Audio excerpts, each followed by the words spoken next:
यद्यदाचरति तत्तदेवेतरो जनः सयत् प्रमाणं कुरुते लोकस्तन्न वर्तते। बताते हैं कि जिस तरह ट्रेन में इंजन होता है, अगर इंजन सही हो तो सब बोगियों को खींच कर सही दिशा में लेके जा सकता है। భగవద్గీతలో మూడో చాప్టర్ 21 శ్లోకంలో వారు చెప్పిన శ్లోకంలో కృష్ణుడు ఏం చెప్తున్నాడంటే సింపుల్ వాక్యంలో ట్రైన్లో ఇంజన్ సరైన దారిలో వెళ్తే ఆ పట్టాల మీద మిగతా బోగీలు కూడా అదే దారిలో వెళ్తాయి. शास्त्र बताते हैं कि यथा राजा तथा प्रजा, अगर राजा अच्छा हो तो प्रजा भी अच्छा बनेगा। రాజు ఎట్లా ఉంటాడో ప్రజలు కూడా అదే విధంగా ఉంటారు. जो लोग नेता के भूमिका निभाते हैं उनको वो पदवी भगवान का एक भेंट है, भगवान का एक भेंट है। उनको जो पदवी दिया गया है वो भी भगवान का ही एक भेंट है। మనకిచ్చిన जो those people who are getting a post like a sarpanch, this is actually gift of Krishna to them so that they can represent God to the world. మనం ఏదైతే పదవుల్లో మనం ఉన్నామో అది సర్పంచ్ పదవైనా కావచ్చు, ఏ పదవైనా కావచ్చు, ఇవన్నీ కూడా భగవంతుడు ఇచ్చే బహుమతి మనకు. ఎందుకంటే ఈ పదవితో మనం భగవంతుడు సేవ చేసి మనకు ఒక మార్గం దొరుకుతుంది. In this world, mother, father, teacher, and sarpanch, and chief minister, prime minister, president, MLA, MP, all these people are actually appointed by God to do the greatest good to the people on God's behalf. ఇప్పుడు మీరు విన్న పదవులన్నీ కూడా వారు చెప్పినవి, సర్పంచ్ నుంచి chief minister నుంచి తల్లిదండ్రుల వరకు కూడా ఇవన్నీ పదవులు కూడా భగవంతుడు మనకు సేవ చేయడం కోసం ఇచ్చిన పదవులు. దీని ద్వారా మనం భగవంతుడు సేవ చేయవచ్చు. So in the Vedic times, the duty of such leaders were threefold: protection, administration, and welfare. మనం చేసే మూడు కార్యాల్లో, అంటే మనం చేసే ప్రతి పదవిలో ప్రాముఖ్యమైన మూడు కార్యాలు చేయవలసింది. ఒకటేమో అందరినీ సంరక్షించడం, first one is protection, administration అన్ని పాలించడం, సరి అయిన తిరిగి అందరికి మంచి జరిగేలాగా, వెల్ఫేర్ అందరికీ మంచి చెడు చూస్తూ అందరికి మంచి చేయడం. So protection means they have to make sure that 5 categories of people are protected. రక్షించడం అంటే 5 రకాల మనుషుల్ని రక్షించాలంట శాస్త్రం చెప్తుంది. Like children, women, old people, cows, and the teachers who are teaching the Vedic wisdom. 5 రకాల మనుషులు ఎవరు ఉంటారంటే పిల్లలు, మహిళలు, ఆడవాళ్ళు, తల్లిదండ్రులు, ఆవులు, అండ్ దాని తర్వాత శిక్షించే అధ్యాపకులు, శిక్షణ ఇచ్చే టీచర్స్, వాళ్ళందరినీ కూడా కాపాడాలి. Because if these 5, he can translate, if these 5, because these 5 are weaklings in society, like children and the women and the cows and the old people and the brahmanas and the teachers, if these 5 are protected, they are actually the weaklings in society. If they are protected, then whole society will be peaceful. మన సమాజంలో జనరల్గా ఈ 5 కూడా ఇటువంటి సహాయం కావాల్సిన వ్యక్తులు, వాళ్ళని మనం పరిరక్షిస్తే ఆటోమేటిక్గా society పరిరక్షింపబడుతుంది. And these 5 categories should not be exploited. ఈ 5 రకాల మనుషుల్ని మనం ఏ విధంగా కష్టపెట్టకూడదు. And administration means law and order. పరిపాలన అంటే లా అండ్ ఆర్డర్, చట్టం, క్రమశిక్షణ. Yeah, like for example, they have to ensure that there is no thievery, there are no elements which are creating trouble to the people. దొంగతనాలు గట్రా జరగకుండా వాళ్ళు సమాజానికి ఎటువంటి చెడు చేయకుండా ఉంచడమే మనం పరిపాలన అనగా. Like mischievous elements should be immediately captured and punished. అల్లరి చేసే వాళ్ళని వెంటనే పట్టుకుని వాళ్ళని క్రమశిక్షణలో పెట్టాలి. And law and order means every man should, other than his own wife, he should treat every woman as a mother. Law and order అనగా ప్రతి స్త్రీని తన సొంత భార్యని తప్ప మిగతా వాళ్ళందరినీ కూడా తల్లిలా భావించాలి. Everyone can own a land, but you should not encroach on others' property. ప్రతి ఒక్కరు వాళ్ళ సొంత భూమి ఉండొచ్చు కానీ వేరొకరి భూమిని మనం ఆక్రమించకూడదు. And everyone should be trained to treat the seniors with respect, juniors with compassion, equals with friendliness. ప్రతి వాళ్ళు కూడా వాళ్ళకంటే వయసులో పెద్దవాళ్ళని గౌరవించాలి, చిన్నవాళ్ళని ఆదరణగా చూడాలి, సమానంగా చూడాలి. And also everybody should be satisfied with their own wife and food cooked at home, and the money that is given by God to them in their pocket, and they should not spend more than what they earn. ప్రతి ఒక్కరూ కూడా తన సొంత భార్యతో సుఖంగా ఉండాలి. అట్లాగే ప్రతి ఒక్కరూ కూడా ఇంట్లో తిన్న భోజనం మాత్రమే భుజించాలి. వాళ్ళు సంపాదించిన దాంతో సంతృప్తిగా జీవించగలగాలి. There is need, there is greed. ప్రతి ఒక్కరికి కావాల్సిన కొంతవరకే కావాలి. There is need and greed. Need అంటే మనకి ఎంత అవసరమో అంతవరకే. గ్రీడ్ అంటే అత్యాస. అవసరాలు, అత్యాస రెండింటికి తేడా గ్రహించగలగాలి. Like a fish gets abundant food in the water, but if the fish wants the meat that is put as a bait by the fisherman, then he loses his life because of greed. చేపకి తనకి ఎంత ఆహారం కావాలో అంత ఆహారం నీళ్ళలో దొరుకుద్ది. కానీ ఒక చేపలు పట్టేవాడు పెట్టే చిన్న మాంసం ముక్క కోసం ఆశపడి దాని జీవితాన్ని పాడు చేసుకుంటుంది. Similarly, Ravana was not happy with Mandodari, his wife. He wanted to pull the hand of Ram's wife, Sita, so he was destroyed. రావణాసుని కూడా మనం చూసాము. తన సొంత భార్య మండోదరితో సహా హ్యాపీగా ఉన్నా సరే వెళ్ళి సీతాదేవి, రాముడి భార్యని సీతాదేవిని చెడబట్టిపోయి దాని జీవితాన్ని నాశనం చేసుకునే విషయం మనకు తెలిసింది. And Duryodhana was usurping the kingdom of the Pandavas, and even after they came back after 12 years, he did not give it back. He was not able to give even a land on the tip of a needle. Therefore, he was destroyed because of greed to occupy someone else's land. దుర్యోధనుడు కూడా పాండవులకి వాళ్ళ అరణ్యవాసం, అజ్ఞాతవాసం చేసి తిరిగి వచ్చిన తర్వాత కూడా వాళ్ళ కనీసం సూది మనం మోపేంత నేల కూడా ఇవ్వడానికి ఇష్టపడకపోయినంత దురాస్తో ఉండడం వల్లే తన జీవితాన్ని నాశనం చేసుకోవాల్సి వచ్చింది. So there is a bhoga vritti, there is a seva vritti. So Hanuman represents seva vritti and Ravana represents bhoga vritti. మనకి రెండు రకాల విధాలుగా ఉంటాయి. భోగ వృత్తి, సేవా వృత్తిలు రెండు రకాలుగా ఉంటాయి. రావణాసుడు భోగ వృత్తి వైపు వెళ్ళినవాడు, హనుమంతుడు సేవా వృత్తి వైపు వెళ్ళిన వ్యక్తి. So Hanuman saw Sita as a mother, and he saw Sita Ram as his worshipable masters. హనుమంతుల వారు సీతాదేవిని తల్లిగా చూడగలిగేవారు, అతని భక్తుని రాముని దేవుడిగా చూడగలిగేవారు. But Ravana thought Sita as an enjoyable object. కానీ రావణాసుడు సీతాదేవిని అట్లా చూడకుండా కేవలం అనుభవిద్దామన్న భావంతో చూశాడు. So we need law and order in society so that all people can live peacefully with the God-given resources without other people troubling them. మన సొసైటీలో, మన సమాజంలోని చట్టం, దాన్ని గౌరవించేవాళ్ళు చాలా అవసరము. ఇంకొక వ్యక్తిని బాధ పెట్టకుండా జీవించడం చాలా అవసరము. And for all these things, administration is required by the sarpanch who is leading the village to make sure that the law and order is in place. ఇటువంటి సమాజం తయారు చేయడంలో సర్పంచుల పాత్ర చాలా ఉంది. వాళ్ళ పరిపాలనా విధానంలో ఇట్లాంటి పరిపాలన చేయాలి. And welfare, third one, I told you about protection, I told you about administration, law and order. Third one is welfare. Welfare means beginning with food, clothing, shelter. ప్రతి ఒక్కరు మంచి చెడ్డలు చూసుకోవాలి. వెల్ఫేర్ అంటే food and shelter. Food, clothing, shelter. Food, clothing, shelter. తిండి, బట్ట, నీడ. That is the first, the preliminary. అది మొట్టమొదటి విషయం. ప్రతి ఒక్కరికి తిండి, బట్ట, నీడ ఉండేలా చూసుకోవడం అనేది చాలా important. And after that, education. ఆ తర్వాత విద్య, Then culture. తర్వాత కల్చర్, సంస్కృతి, Then devotion. దైవభక్తి. Then for all these things to happen, we need to enlighten the people with wisdom from the Vedic literature, which actually teaches them from Ramayana, Mahabharata, Bhagavad Gita. They all teach people how to live a cultured life. ఇవన్నీ మనం సమాజంలో పెంపొందించాలంటే మన సనాతన ధర్మం నుంచి, రామాయణం, మహాభారతం నుంచే చెప్పగలగాలి.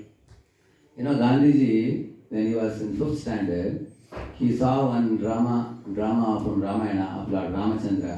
On that day he decided, in my life I will never speak lies, I will always speak truth. Gandhi మహాత్ములు కూడా ఆయన చిన్న వయసులో రామాయణం చూసే, అందులో చిన్న సంఘటన చూసే నేను జీవితంలో అబద్ధం ఆడకూడదు అని నిర్ణయించుకున్నారు.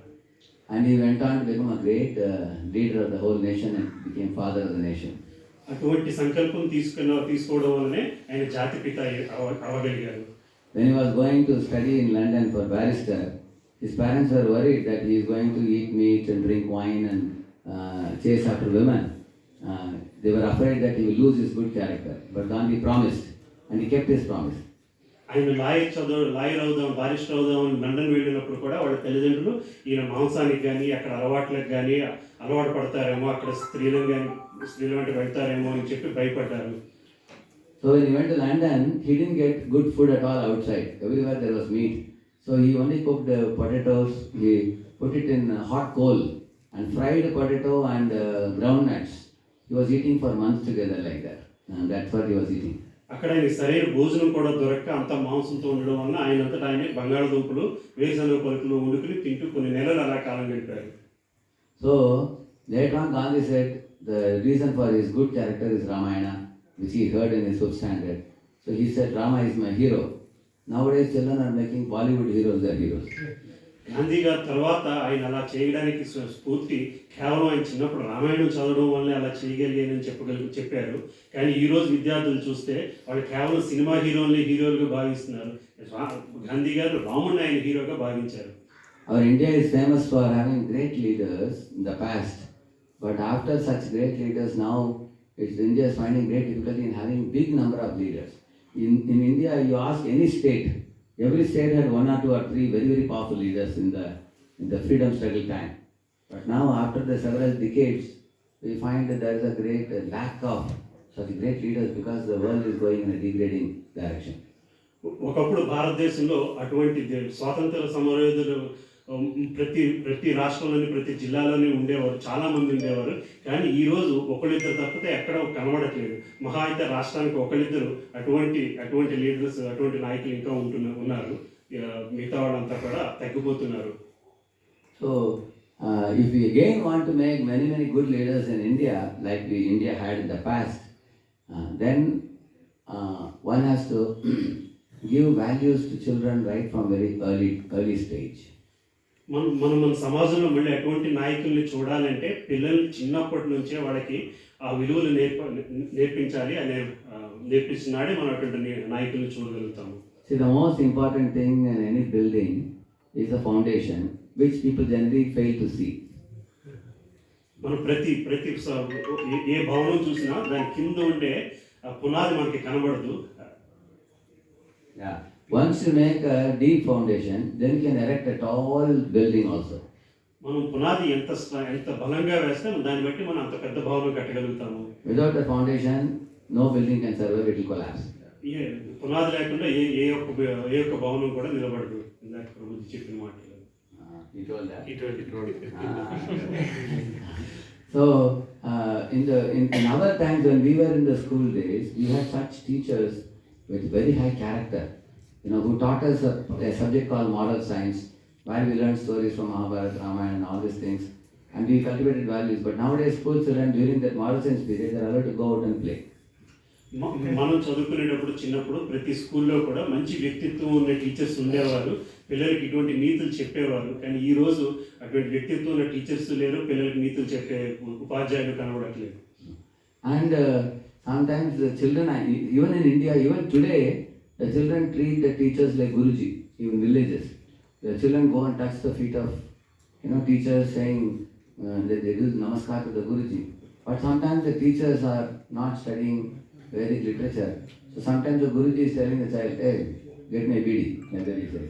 So the Guruji is asking for bidi, children get bewildered. Hey, teacher is supposed to have a good character and he is asking bidi. So they get confused. ఇంకా గ్రామాలలో పిల్లలు ఉపాధ్యాయుని చాలా గౌరవంగా చూసుకుంటున్నారు. వాళ్ళు కనబడగానే పాదాబంధనం అది చేస్తున్నారు. కానీ రాను ఉపాధ్యాయులే పిల్లల్ని చిన్న పనులకి వెళ్ళి బీడీ కొని తెచ్చిపెట్టమని అలాంటి పనులు చేయిస్తున్నారు. అట్లా చేసినప్పుడు ఆ గౌరవం ఎక్కడ ఉంటుంది? పిల్లలకి ఉపాధ్యాయులు అటువంటి గౌరవం ఎక్కడ ఉంటుంది? And many of these teachers, principals and leaders of society, many times they are actually innocent people and they are ignorant. They have no knowledge and they don't take efforts to cultivate good character. చాలాసార్లు ఈ leaders, గ్రామాల్లో ఉండే నాయకులు కానీ teachers కానీ వాళ్ళకి కూడా అంత నాలెడ్జ్ ఉండట్లేదు. వాళ్ళకి అంత నాలెడ్జ్ లేకపోతే నెక్స్ట్ ఏంటి? Yeah, and they become conducted by what they watch in the internet, in the smartphones, and they become programmed by those things. And naturally, the world is in a degrading direction now. So everybody goes headlong in a hellish direction. ఎప్పుడైతే పిల్లలు ఈ విలువలు వాళ్ళ చుట్టుపక్కల చూడరో, వాళ్ళు చూస్తుందే నిజం అనుకుని టీవీలో చూసేది, సెల్ ఫోన్లో చూసేది, వాటి అదే కరెక్ట్ అనుకుని వాటిని అనుకరించడానికి ట్రై చేస్తున్నారు. See, every country stands for something special. Like Germany stands for machines. German ఒక్కొక్క దేశం ఒక్కొక్క దానికి ప్రత్యేకత. జర్మన్ దేశము మంచి యంత్రాలు తయారు చేయడానికి ప్రత్యేకత. Japan stands for software and hardware, like computers and computer-related goods. Japan దేశంలో సాంకేతిక హార్డ్వేర్, సాఫ్ట్వేర్ ఇట్లాంటివి జపనీస్ వస్తువుల మీద దానికి ప్రత్యేకత. And Gulf stands for oil. Gulf దేశాలు అయితే ఆయిల్కి ప్రత్యేకత. And America stands for dollar notes. Everybody goes to America for dollar. No? America దేశం అంతా డాలర్ నోట్స్ మీద ఆధారపడి ప్రత్యేకత. అందరూ డాలర్ల కోసం అమెరికా వెళ్తున్నారు. And Malaysia stands for rubber. Malaysia దేశం రబ్బర్కి ప్రసిద్ధి. At one time it was famous for chandan, now it's famous for rubber. No? Yeah. ఒకప్పుడు మలేషియా చందనానికి ప్రత్యేకత ఉండేది, కానీ ఇప్పుడు అంతా రబ్బర్కే ప్రసిద్ధి అవుతుంది. Yeah. Similarly, there's a place called the Cologne. And the place is UD Cologne. They call it. It is famous for scent because that's a place where the scent is produced in large quantity. Yeah. UD colon అనే place ఉండేది. అక్కడ సెంట్లు ఆ ప్రదేశం సెంట్కి ప్రసిద్ధి. Similarly, if you ask India, what is India famous for? Why will the people of the world respect India? అలాగే మనం భారతదేశంగా చూస్తే భారతదేశం దేనికి ప్రసిద్ధి? ప్రపంచ జనాలు భారతదేశాన్ని భారతీయుని ఎందుకు గౌరవిస్తున్నారు అని మనం ఆలోచిస్తే, So the word Bha means Prakash, Rat means engaged in. So Bharata means those who are engaged always in wisdom, not in darkness or ignorance. భా అంటే ప్రకాశించడం. The word Rat Means engaged in. Rath means engaged in. Engaged in అంటే వాళ్ళని నియమించడం, వాళ్ళని ఆ particular పనుల్లో నియమించడము. So Bharata means those who are engaged in cultivating wisdom of spirituality. Bharat అంటే సనాతన నాలెడ్జ్, సనాతన జ్ఞానాన్ని అందించగలిగే ప్రదేశం. So India stands for spirituality, America stands for materialism. భారతదేశము భగవంతుని భక్తియుక్త దేశం అయితే అమెరికా దేశము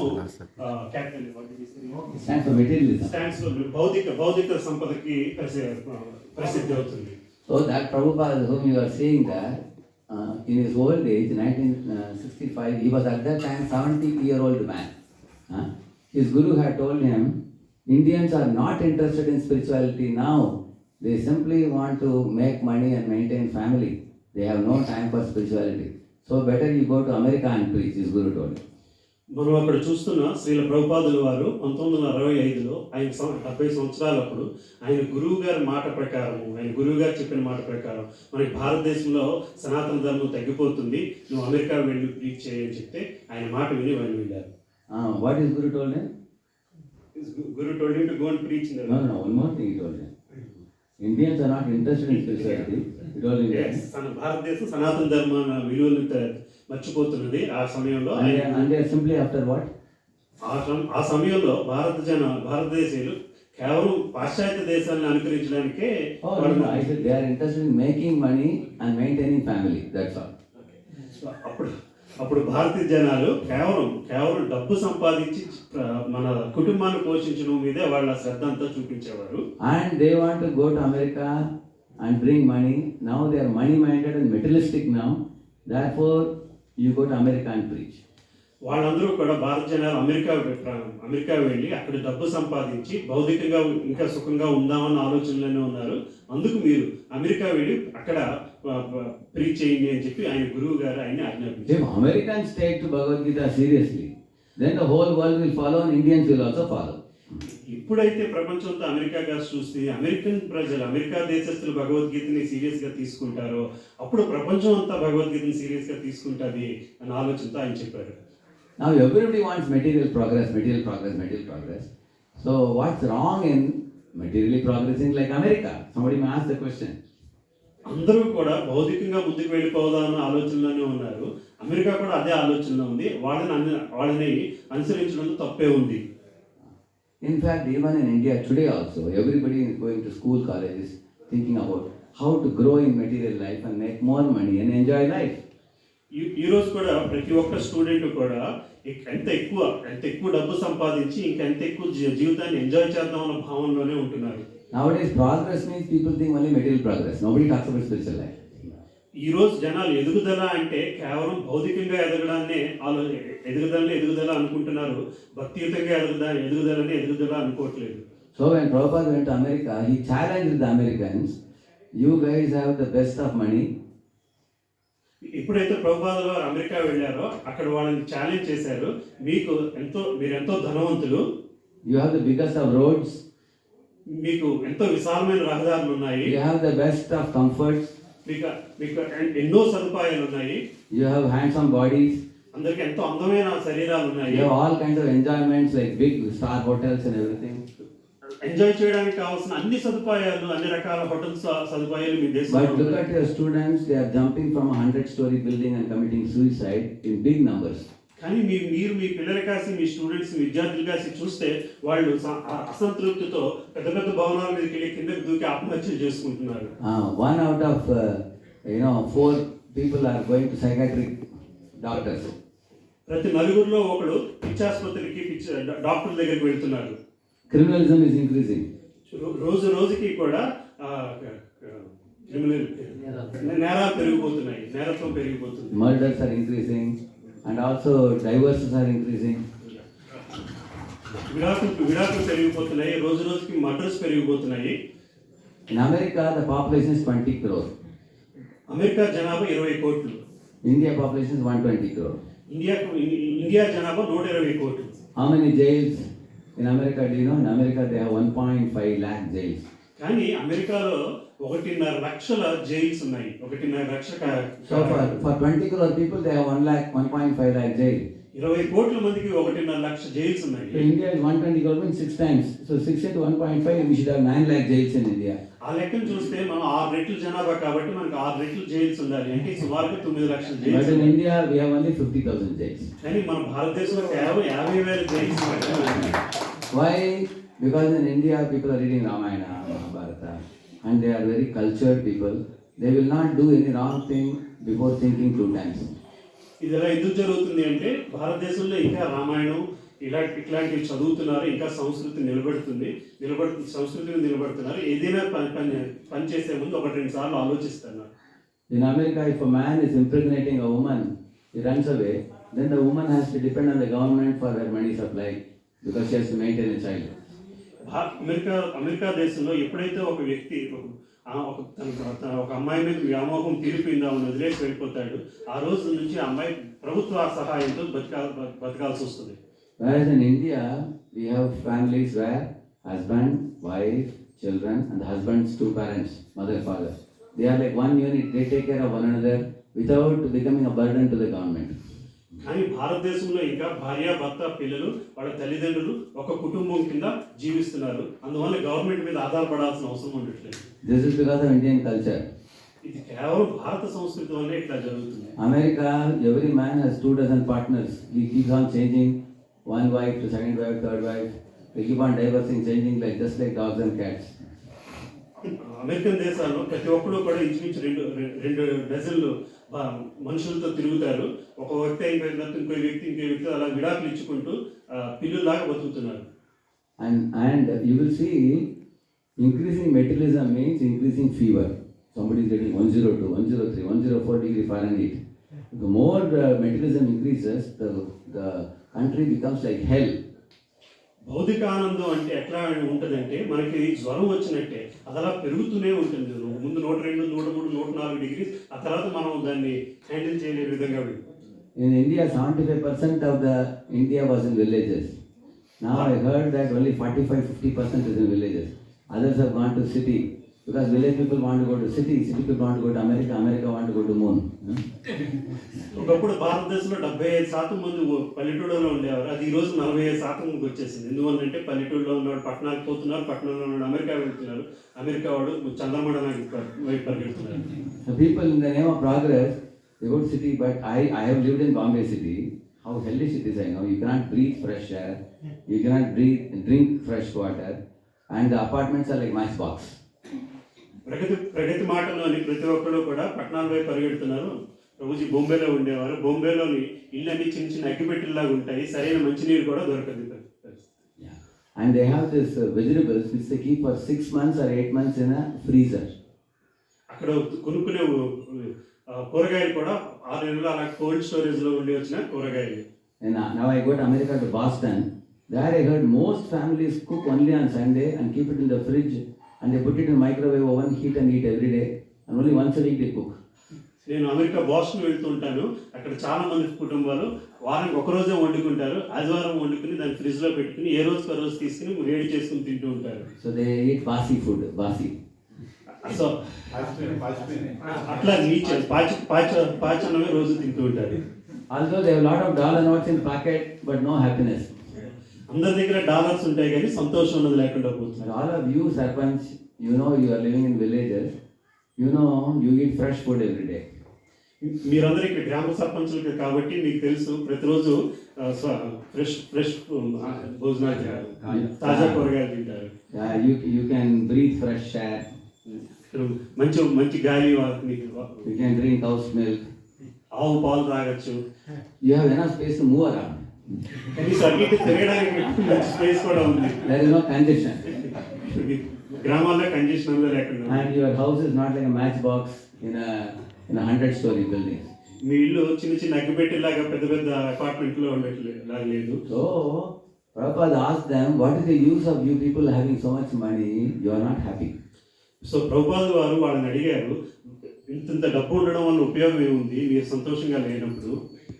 A materialistic person like America is called as a stout and fat man, but blind man, taking a knife in the hand and rotating it in a crowded place where he's harming everybody. Imagine like that. Either is doing that. So భౌతికంగా ఆలోచించే వ్యక్తి, పెద్ద లావైన వ్యక్తికి చేతిలో కత్తిచ్చి అందరి ముందు జనాలు ఉన్న ప్రదేశంలో ఇలా తిప్పుకుంటూ వెళ్తే ఏం జరుగుతుందో అట్లాంటి పరిస్థితి. And all the people are screaming, all sounds are coming. It's hurting so many people. Like that now America is spreading materialism through the mobile and internet all over the world. They are damaging the civilization and culture of the whole world.